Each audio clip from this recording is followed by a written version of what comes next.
ఏపీలో కమ్యూనిస్టులు తొలి నుంచి కూడా వైఎస్ఆర్ కాంగ్రెస్ పార్టీతో పోలిస్తే తెలుగుదేశం పార్టీ పట్లే కాస్త సానుకూలంగా ఉండేవాళ్ళు.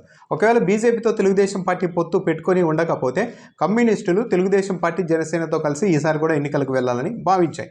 అయితే ఎప్పుడైతే బీజేపీతో తెలుగుదేశం పార్టీ పొత్తు పెట్టుకుందో ఆ తర్వాత కమ్యూనిస్టుల్లో పరిస్థితి మారిపోయింది. ఇప్పటికీ కూడా కమ్యూనిస్టుల్లో చంద్రబాబు నాయుడుకి మద్దతుదారులైన కీలక వ్యక్తులు ఉన్నప్పటికీ సైద్ధాంతికంగా ఇక బీజేపీ టీడీపీ కలిసిన నేపథ్యంలో తెలుగుదేశం పార్టీకి దూరంగా జరగక తప్పని పరిస్థితి ఏర్పడింది. ఈ నేపథ్యంలోనే కాంగ్రెస్ పార్టీతో ఏపీలో కలిసి వెళ్లాలని కమ్యూనిస్టులు నిర్ణయించుకున్నారు. సీట్ల సర్దుబాటుపైన చర్చలు నడుస్తున్నాయి.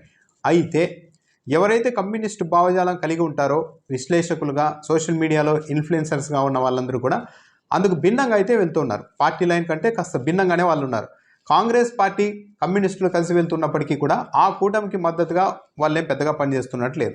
బీజేపీ టీడీపీ కలిసిన నేపథ్యంలో బీజేపీ మీద సైద్ధాంతికంగానే ఉన్న తమ కోపాన్ని వ్యతిరేకతను ఇప్పుడు ఈ కూటమి మీద గట్టిగానే ప్రదర్శిస్తున్నట్టుగా ఉంది. సోషల్ మీడియాలో చూస్తే విశ్లేషకులు కావచ్చు, సోషల్ మీడియాలో ఉండే ఇన్ఫ్లుయెన్సర్స్ కావచ్చు, ఎవరైతే వామపక్ష భావజాలం కలిగి ఉంటారో వాళ్ళందరూ ఇప్పుడు గట్టిగా టీడీపీ బీజేపీ జనసేన కూటమి పైన అయితే అటాక్ చేస్తూ ఉన్నారు.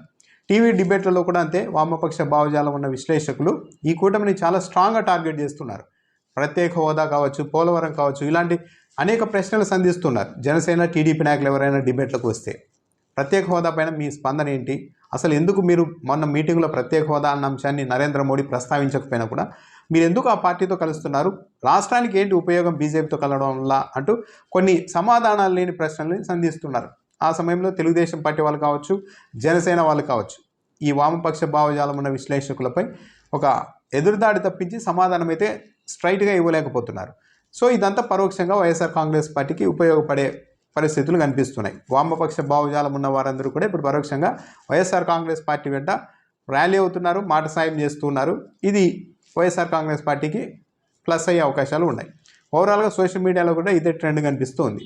ఎవరైతే వామపక్ష భావజాలం ఉంటారో, కమ్యూనిస్టు భావజాలం ఉంటారో వాళ్ళందరూ కూడా ఇప్పుడు పరోక్షంగా వైఎస్ఆర్ కాంగ్రెస్ పార్టీ ఏపీలో గెలవాలి, ఈ కూటమి ఓడిపోవాలి, బీజేపీ వచ్చింది కాబట్టి ఈ కూటమి ఓడిపోవాలి అన్నట్టుగానే వాళ్ళ అభిప్రాయాలు అయితే స్పష్టంగా కనిపిస్తూ ఉన్నాయి.